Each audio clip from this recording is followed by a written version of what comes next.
Hello students, आज हम class 8th NCERT की बुक में से चैप्टर 3 अंडरस्टैंडिंग क्वाड्रिलेटर की एक्सरसाइज 3.3 करेंगे। एक्सरसाइज स्टार्ट करने से पहले हम इसकी इंट्रोडक्शन कर लेते हैं। इसमें है काइंड्स ऑफ क्वाड्रिलेटर्स। ठीक है, फर्स्ट है trapezium. Trapezium is four sided figure with at least one pair of parallel sides. Trapezium figure में हमें फोर साइड्स दी जाती हैं, उसमें वन पेयर होता है पैरेलल साइड्स का। ठीक है, ट्रेपीजियम फिगर की जो हमें ध्यान देना है कि उसमें वन पेयर होगा पैरेलल लाइंस का। ठीक है, आगे है हमारी kite. A kite is a quadrilaterals with two distinct pair of adjacent sides that are equal in length and its diagonal intersect at right angles with one diagonal bisecting the other। मतलब ये जो हमारा quadrilateral होता है, इसमें जो two pairs होते हैं इस लाइंस के, वो इक्वल होते हैं, उनकी लेंथ सेम होती है। यहाँ पे देखो A B is equal to है ए डी के और B C is equal to है डी सी के। ठीक है, तो आगे है हमारी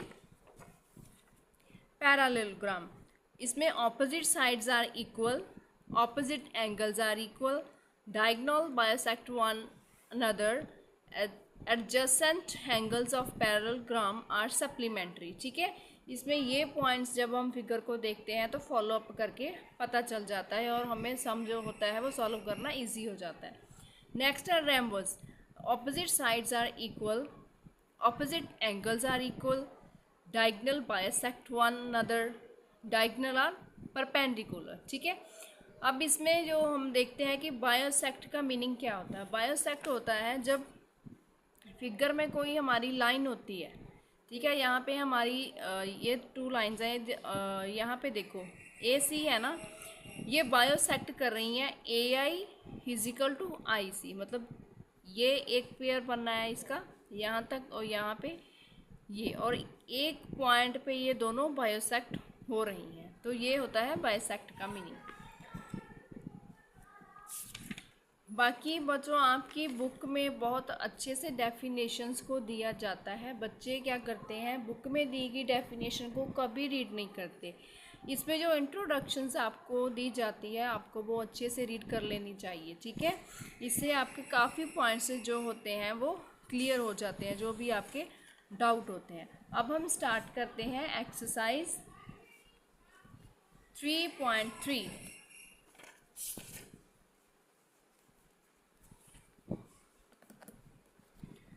हमारा फर्स्ट पार्ट है, given a parallelogram A B C D, complete each statement along with the definition और प्रॉपर्टी यूज्ड। हमें एक फिगर दी गई है, इसमें हमें बताना है जो पॉइंट्स दिए गए हैं भी उनमें कौन सी प्रॉपर्टी यूज़ की गई है। ठीक है, अब स्टार्ट करते हैं हम फर्स्ट पार्ट।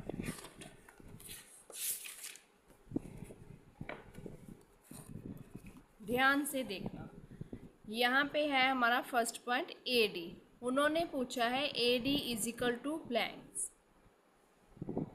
ए डी किसके इक्वल है, देखो ए डी इक्वल है बी सी के। यहाँ पे ये पैरेलल लाइंस हैं। ठीक है, अब हम लिखेंगे ए डी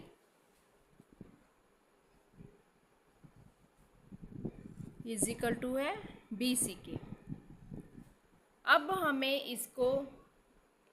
इसकी डेफिनेशन भी देनी है कि ये ए डी बी सी के इक्वल क्यों है। अब हम लिखेंगे ऑपोजिट साइड्स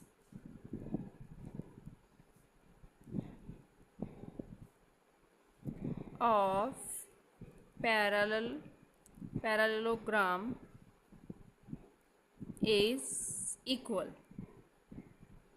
ठीक है, क्योंकि ये हमारी जो ऑपोजिट साइड्स हैं इसकी इक्वल है। सेकंड पॉइंट है हमारा angle D C B is equal to. अब एंगल है हमारा डी सी और बी, जे एंगल बन रहा है। यहाँ पे देखो आप ध्यान से, यहाँ पे एंगल बन रहा है, ये किसके इक्वल है, तो ये इक्वल है डी सी बी इक्वल है डी ए और बी के। अब हम लिखेंगे D angle D C B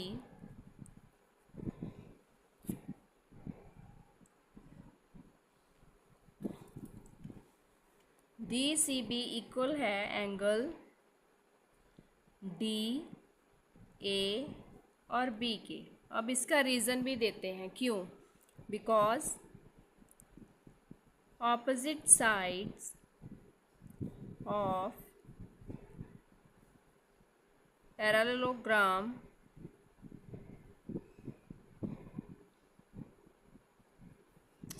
angles लिखना था हमने, angles of parallelogram is equal, क्योंकि यहाँ पे एंगल पूछा है ना उन्होंने, तो यहाँ पे हम लिख दिया, रीज़न भी दे दिया, opposite angles of parallelogram is equal. अब तीसरा पॉइंट देखते हैं इसका, ओ सी इज इक्वल टू है प्लैंक।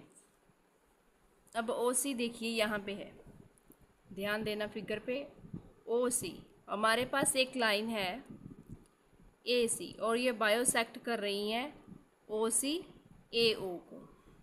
आप ए ओ लिख दो चाहे ओ ए लिख दो, तो ये दोनों सेम थिंग ही होंगी, ठीक है। तो लिखेंगे हम ओ सी बायोसेक्ट है is equal two O A.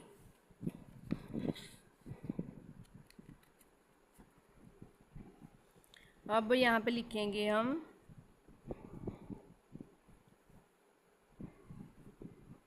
Diagonals of, यहाँ पे मैं पैरेललोग्राम की शॉर्ट फॉर्म में लिख रही हूँ, ठीक है। आप पूरा लिखना, बायोसेक्ट ईच अदर, ये दोनों बायोसेक्ट हो रही हैं किसी पॉइंट पे, ठीक है। अब इसका फोर्थ पार्ट देखते हैं। यहाँ पे एम का मीन्स है मेजर, आपकी बुक में भी दिया है उन्होंने, ये देखो सेम एम मीन्स मेजर, ठीक है। एम एंगल है D A B is plus M angle C D is equal to. अब उन्होंने हमसे पूछा है कि angle D A B plus C D A. अब आप फिगर में देखो, फिगर पे ध्यान दो, यहाँ पे देखो, मैं आपको रफ में समझा रही हूँ, ये फिगर है हमारी, ठीक है। इसमें उन्होंने पूछा है फॉर एग्जांपल यहाँ पे ए बी और सी, टी और या डी है।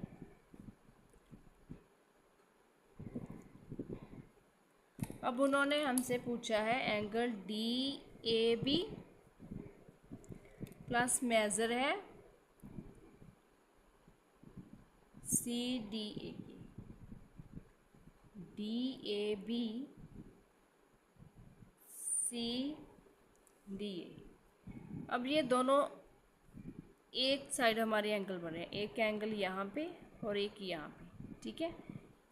तो इसे मेज़र करना है, तो इसका जब हम दोनों एक साइड पे हो जाते हैं एंगल, एडजेसेंट एंगल्स होते हैं कहते हैं इन्हें, और ये इक्वल होते हैं सप्लीमेंट्री एंगल के। सप्लीमेंट्री एंगल किसके इक्वल होता है, 180 के। तो अब इन दोनों का जो इज इक्वल टू होगा, सप्लीमेंट्री इज इक्वल टू 180 के होगा, ठीक है।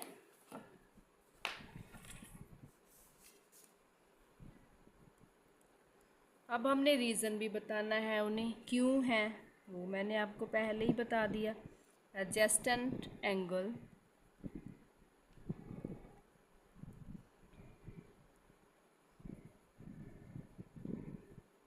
ऑफ पैरेललोग्राम्स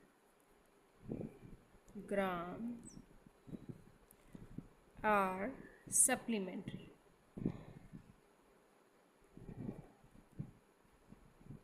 ठीक है। यहाँ पे हमारा फर्स्ट पार्ट कंप्लीट होता है। अब चलते हैं हमारे सेकंड सम पे।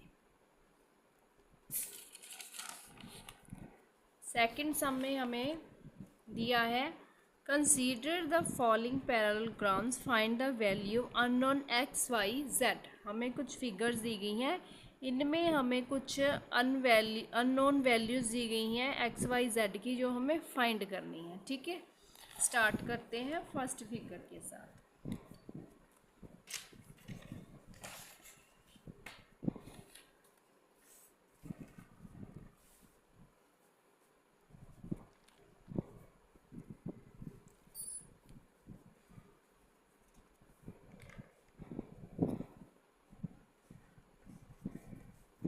अब यहाँ पे देखें, हमें उन्होंने A B C D angle दे दिया। ठीक है, इसमें अब हमें ए एंगल पता है, अब नहीं पता, बी 100 डिग्री है, सी एक्स है और डी भी नहीं हमें पता। ये हमें सब चीज़ें पता करनी है। ठीक है, तो अब मैं आपको बताऊँ, मेरे नज़रिए से जो एंगल मुझे पहले फर्स्ट दिखाई दे रहे हैं, मैं वैसे इजी वे से स्टार्ट करती हूँ। ये नहीं है कि जो एंगल पहले मैं देख रही हूँ आपको भी वही दिखे। हो सकता है आप इसे यहाँ पे देख के आपको पता चल जाए कि ये एंगल फर्स्ट पहले फाइंड करना है, और मैं यहाँ पे ऐसे स्टार्ट करूँगी। ठीक है, मुझे ये दोनों एंगल पहले समझ आ गए, तो मैं ऐसे स्टार्ट करूँगी। तो ये होगा angle B is equal to है एंगल डी के, बिकॉज ये दोनों ऑपोजिट एंगल्स हैं। दोनों ऑपोजिट एंगल हैं तो दोनों इक्वल हो गए। ठीक है, तो यहाँ पे हम लिखेंगे, तो जो हमारा एंगल डी है वो वाई वो भी 100 ही है, तो लिखेंगे opposite side angles of parallelogram is equal. यहाँ पे जो हमारे ऑपोजिट एंगल्स हैं दोनों इक्वल हैं। सेकंड अब देखते हैं, जब हमारा एंगल बी मुझे पता है तो एंगल सी, दोनों मैंने अभी आपको बताया था, जब एक साइड दोनों हमारे एंगल्स होते हैं, ठीक है, तो ये हो जाएंगे एडजेसेंट एंगल। ठीक है, अब लिखेंगे एंगल बी प्लस एंगल सी।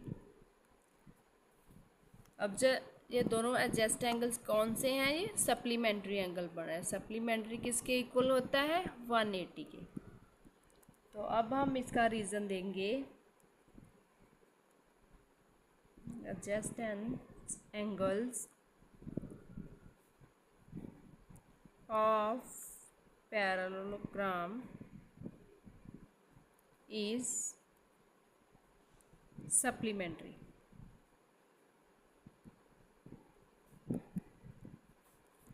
ये दोनों एंगल जब एक तरफ हैं तो वो सप्लीमेंट्री एंगल बन जाता है, और वो सप्लीमेंट्री एंगल तो आपको पता है 180 के इक्वल होता है। ठीक है, तो अब हमारा जो एंगल सी है वो भी हमें फाइंड हो जाएगा। अब हम करते हैं। ठीक है, तो एंगल बी है हमारा, वैल्यू पुट कर दो उसकी 100 डिग्री।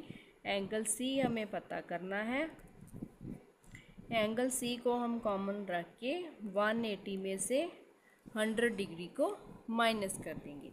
180 में से 100 को माइनस करेंगे तो हमारे पास बच जाएगा 80 डिग्री। ठीक है, तो जो हमारा एंगल, हमारे दो एंगल्स हो गए ना, हमने दो एंगल फाइंड कर लिए। तो एंगल वाई भी हमारा 100 है, तो जो हमारा फर्स्ट एंगल था वाई वो भी हमने कर लिया। एंगल सी भी हमने कर लिया। अब हमारा एंगल जेड है। यहाँ पे ध्यान दो, अब हमने जब x की वैल्यू फाइंड कर ली तो इसके अपोजिट एंगल ए हो गया, एंगल सी के अपोजिट एंगल ए हो गया। अगर हमारी x की वैल्यू 80 है तो हमारी ऑब्वियसली एंगल ए की वैल्यू जो होगी वो भी 80 ही होगी। तो अब हम यहाँ पे रीज़न के साथ इसको एक्सप्लेनेशन दे देंगे। Angle A is equal to है एंगल सी के। ठीक है,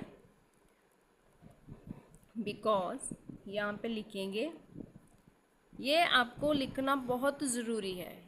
ये कौन सी यहाँ पे रूल लगा है, ये आपको लिख के ब्रैकेट में लिखना बहुत ही कंपल्सरी होता है, तभी जाके आपको टीचर फुल मार्क्स देंगे, अदरवाइज़ वो आपको मार्क्स नहीं देंगे।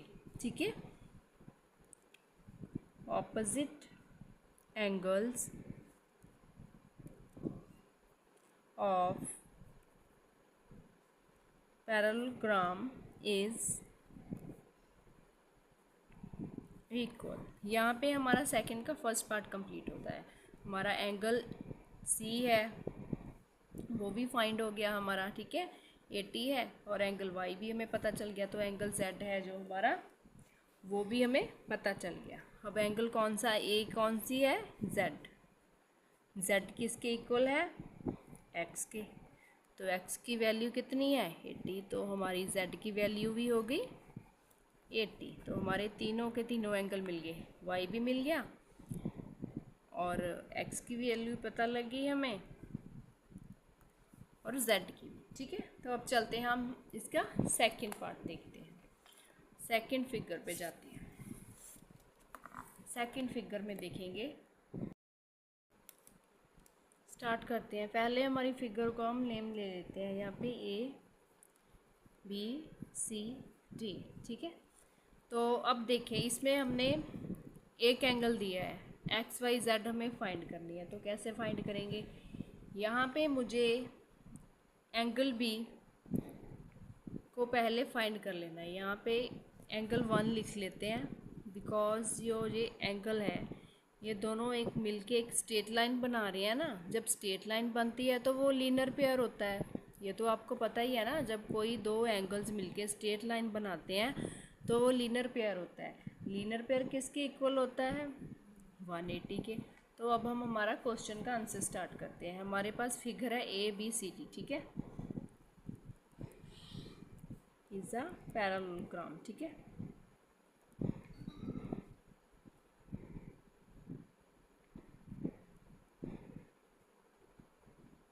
ठीक है, इसमें मैंने पहले एंगल 1 फाइंड कर लिया। एंगल 1 है जो वो एंगल डी के इज इक्वल टू होगा। और एंगल पहले एंगल 1 है ना, हमने इसे कर लिया। एंगल 1 किसके ऑपोजिट है, एंगल डी के, और ये एंगल डी क्या है, 50। तो ये हमारा पहला एंगल तो हमें पता चल गया कि वो 50 है, ठीक है, बिकॉज क्योंकि ये ऑपोजिट एंगल्स है, ठीक है। तो अब हम देखते हैं, तो हमारा एंगल 1 है। अभी मैंने आपको बताया कि ये दोनों एंगल मिलके स्ट्रेट लाइन बना रहे हैं और वो लीनियर पे है। अब हम इसे z को भी फाइंड कर लेंगे इसकी हेल्प की। तो हमारा एंगल 1 है, दूसरा है z, ये दोनों मिलके क्या बना रहे हैं, लीनियर पेयर। और लीनियर पेयर किसके इक्वल होता है, 180 के। रीज़न लिख देंगे अब, लीनियर पेयर, ठीक है। अब यहाँ पे हमें एंगल 1 पता है, एंगल 1 हमने अभी फाइंड किया था, इक्वल है 50 के। z हमें पता नहीं, ठीक है, इज इक्वल टू है 180 के। z को साइड पे लिख के 180 में से 50 को माइनस कर देंगे। 180 में से 50 को माइनस किया तो हमारे पास हो जाएगा 130, ठीक है। तो हमारी ये z की वैल्यू है वो हमारी 130 आ गई। यहाँ पे लिख लेते हैं, z है हमारी 130, ठीक है। तो आगे देखिए, आगे चलते हैं। अब हमें फाइंड करनी है x। यहाँ पे ध्यान दो, अब x है और z है। जब हमारे पास पैरेलल लाइन होती है ना, आपको पता है पैरेलल लाइन जो होती है उसके सेम साइड, ठीक है, सेम पोजीशन पे जो एंगल होते हैं, सेम साइड सेम पोजीशन, वो कौन से एंगल होते हैं, कॉरस्पॉन्डिंग एंगल होते हैं ना। तो यहाँ पे हमारा जी बन रहा है कॉरस्पॉन्डिंग एंगल। एक्स वाई जो है हमारा वो है हमारा कॉरस्पॉन्डिंग एंगल। अब हम यहाँ पे लिख देंगे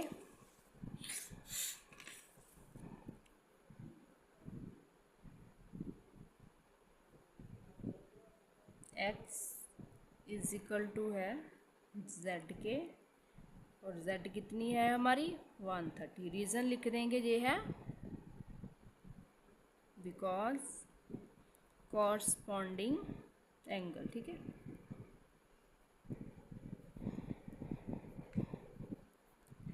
तो हमारी x की वैल्यू भी हमने फाइंड कर ली, z की भी होगी, ठीक है। तो हमारी x कितनी होगी 130, ध्यान से देखें, z भी होगी x भी होगी, ठीक है। तो आगे हमने रह गया हमारे पास y की वैल्यू। जब हमारी x फाइंड हो गई, ठीक है, तो x के ऑपोजिट है y, एंगल a ऑपोजिट है एंगल c के, एंगल a इक्वल टू है c के, बिकॉज ये क्या है, ऑपोजिट एंगल्स है।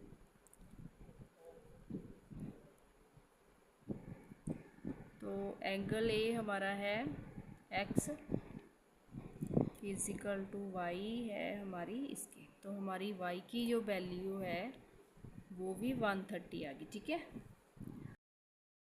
यहाँ पे हमारे सेकंड पार्ट तक कंप्लीट होते हैं। सेकंड का थर्ड पार्ट हम नेक्स्ट वीडियो में स्टार्ट करेंगे। अगर आप चैनल पर नए हैं तो चैनल को सब्सक्राइब कर लें, बेल आइकन को ऑन कर लें और वीडियो को अपने दोस्तों के साथ शेयर करें, लाइक करें, कमेंट करके बताएं कि आपको वीडियो कैसी लगी। मिलते हैं अगली वीडियो में। Thank you.